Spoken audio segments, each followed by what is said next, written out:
ଧୃଷ୍ଟରାଷ୍ଟ୍ରର 100 ପୁଅ। ଆରେ ପାଣ୍ଡବରେ 5 ପୁଅ।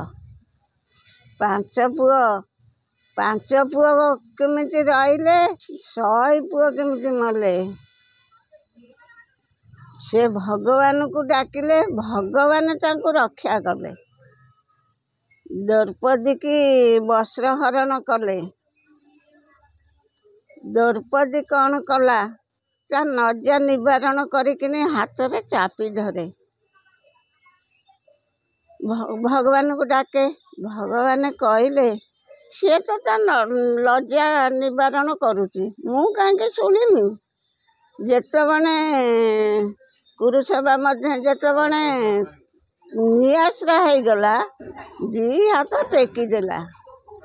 ଭଗବାନ କୋଟି ବସ୍ତ୍ର ଦେଇଦେଲେ। ପ୍ରଭୁଙ୍କୁ ଧଇଲେ କୌଣସି ବିପଦ ନଥିବ, ବିପଦରୁ ରକ୍ଷା କରିବେ। ସେ ରଖେ ହରି ମାରେ କିଏ? ମାରେ ହରି ରଖେ କିଏ? ସବୁ। ଆଉ ଦ୍ରୌପଦୀ କୁରୁସଭାରେ ଆଉ କ'ଣ ଉଲଗ୍ନ ହେଲା କି? ଆପଣମାନେ ଏଇଟାକୁ ଟିକେ ଚିନ୍ତା କରିବ। ସମସ୍ତ ଭଗବାନ ଆଶ୍ରୟ ନିଅ, ଦେଖିବ ତମର ମଙ୍ଗଳ ହବ। ମଙ୍ଗଳର କାର୍ଯ୍ୟ କଲେ ମଙ୍ଗଳ ହବ।